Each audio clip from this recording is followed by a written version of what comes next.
শুক্রবারে আজকে সবাইকে গরুর ভুঁড়ি রান্না করে খাওয়ালাম, সেই সাথে মজাদার জর্দা সেমাইও রান্না করেছি। আবার যেহেতু আগের দিন রান্না করাটা সবাই অনেক বেশি পছন্দ করেছিল। সো আসসালামু আলাইকুম এভরিওয়ান, সবাই কেমন আছেন? শুক্রবার আসলেই কেমন জানি একটু ভালো মন্দ খেতে খুব বেশি ইচ্ছা করে। তো ফ্রিজে ভুঁড়ি এনে রাখা ছিল, তাই ভাবলাম যে আজকে ভুঁড়ি রান্না করি। তো ভুঁড়িটা আগেই সকালবেলা ভিজাতে দিয়েছিলাম, অর্ধেকটা ভিজেছে। রান্না করার সময় যেয়ে দেখি অর্ধেকটা ভিজেই নি। ভাবলাম রান্না করার উপকরণগুলো আগে ঠিকঠাক করে নিই, মানে পেঁয়াজ মরিচগুলো আগে সুন্দর মতো করে কেটে নিই। এই পেঁয়াজ কাটা কিন্তু বড্ড বেশি ঝামেলার, কারণ প্রচন্ড পরিমাণে চোখ জ্বালা করে। তো পেঁয়াজ মরিচগুলো আগে সুন্দর মতো করে কুচি কুচি করে কেটে নিব। যদিও বা রান্না করার সময় মেয়েদেরকে কান্না করতেই হয়, তার কারণ হচ্ছে পেঁয়াজ কাটার সময় কিন্তু চোখ দিয়ে এমনি পানি বের হয়। জানি না এটা সব সময় হয়ে থাকে। তো পেঁয়াজ মরিচগুলো আগে কেটে নিলাম। আর শুধু তো ভুঁড়ি রান্না করলে হবে না, এখানে লাল শাকও রান্না করব আজকে। তাই লাল শাকটা সুন্দর মতো এক বালতি পানি দিয়ে ধুয়ে নিচ্ছি। 2-3 বার ধোয়ার পরে সুন্দর মতো উঠিয়ে নিব, কারণ এটা ঝাঁকাতে উঠিয়ে রাখলে কিন্তু অনেকটা পানি ঝরে যাবে। তাহলে কিন্তু রান্না করার সময় শাক থেকে তেমন একটা পানি বের হয় না। তো এখানে সব শাকগুলাই আমি সুন্দর মতো ঝাঁকাতে উঠিয়ে রাখলাম। যদিও শাকটা আমি রান্না করব না, ভুঁড়িটাই শুধু আমি রান্না করব।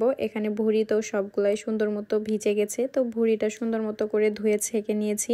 এখানে পরিমাণ মতো পেঁয়াজ মরিচ দিয়ে দিচ্ছি। অনেকে আবার বলেন আপু আপনারা কাঁচা মরিচ কেন দেন? আসলে আমরা শুধু শুকনা মরিচের তরকারি খেতে পারি না, তাই অর্ধেকটা কাঁচা মরিচ দেই আর অর্ধেকটা গুঁড়া মরিচ দেই কালারের জন্য। তো এখানে পরিমাণ মতো মশলা, হলুদ, লবণ যা যা লাগে সবকিছুই দিয়ে নিচ্ছি। আর এখানে 1.5 চামচের মতো গুঁড়া মরিচও দিয়ে দিচ্ছি কালারের জন্য। দিয়ে দিচ্ছি 2-3টা তেজপাতা আর গরম মশলা ফল, এগুলো তো দিতেই হবে। এগুলো না দিলে তো টেস্ট লাগবে না। তবে আজকের রান্নাটা সয়াবিন তেল দিয়ে করছি, কারণ সরিষার তেলটা ফুরিয়ে গেছে। আমাদের বাসায় সব রান্না কিন্তু বেশিরভাগ সরিষার তেল দিয়ে করা হয়ে থাকে, আর সরিষার তেল দিয়ে খেতে কিন্তু বেশ মজাও লাগে তরকারি। তো এখানে সয়াবিন তেল দেওয়ার পরে সবকিছু যেহেতু দেওয়া হয়ে গেছে, এখন সুন্দর মতো মাখিয়ে নিচ্ছি ভুঁড়িটাকে। আপনারা কে কিভাবে রান্না করেন আমি ওইটা জানি না, তবে আমি কিন্তু ভুঁড়ি এভাবে মাখিয়ে রান্না করি। তো ভুঁড়িটা মাখানোর পরে সুন্দর মতো এখন প্রেসার কুকারে দিয়ে দিচ্ছি, আর দিয়ে দিচ্ছি কিছুটা পরিমাণে পানি, কারণ এখন সেদ্ধ করতে হবে। ভুঁড়িটা সেদ্ধ করতে দিয়ে এখানে আমি আলু কেটে নিচ্ছি। ভুঁড়ির মধ্যে আলু না দিলে তো একবারেই জমবে না। তো এখানে আমি সুন্দর মতো আলুটাকে কুচি কুচি করে কেটে নিচ্ছি ভুঁড়ির মতো করে। তো এখন আমি অল্প 2টা আলু নিয়েছি। তার মধ্যে এর আগে আমি একদিন জর্দা সেমাই রান্না করেছিলাম প্রথমবার, তবে বাসায় সবাই অনেক বেশি পছন্দ করেছে, তাই সবাই রিকোয়েস্ট করেছিল আরেকবার রান্না করার জন্য। তাই অল্প কিছুটা জর্দা সেমাইও রান্না করে নিয়েছি এর মধ্যে।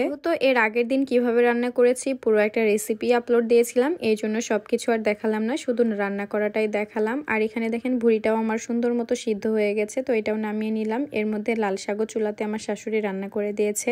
এখন ভুঁড়ির বাকি রান্নাটা চুলাতেই করা হবে। মানে দেখেন সিদ্ধ হয়ে গেছে, এখানে কিন্তু অনেকটা পানিও আছে। এখন এই সময় আলুও দিয়ে দিচ্ছি কিছুটা, মানে যে 2টা আলু কেটে রেখেছিলাম ওগুলাই দিয়ে দিলাম ভুঁড়ির মধ্যে। আর এখানে দেখেন ভুঁড়ির পানিটা শুকিয়ে আসলে কিন্তু এখানে মশলা অ্যাড করে দিচ্ছি। এখানে আছে ভাজা জিরার গুঁড়া, গরম মশলার গুঁড়া আর ধনিয়া গুঁড়া। এগুলো দেওয়ার জন্য কিন্তু তরকারির কালারটাই চেঞ্জ হয়ে যাবে, স্মেলটাও অনেক সুন্দর আসতেছিল। তো এখানে ভুঁড়ি রান্নাটা প্রায় কমপ্লিট হয়ে গেছে। তো একেবারে নামিয়ে নিয়েছি। দেখেন কত লোভনীয় হয়েছে কালারটা। এর মধ্যে পাতলা মসুরের ডালের ঝোলও করা হয়েছিল, যেটার ভিডিওতে দেখালাম না। তো এখন খাওয়ার সময় হয়ে গেছে, আর বেশি দেরি করছি না। দেখা হবে নতুন কোনো ভিডিওতে। আজকের ভিডিওটা এখানে শেষ করছি। আল্লাহ হাফেজ, আসসালামু আলাইকুম।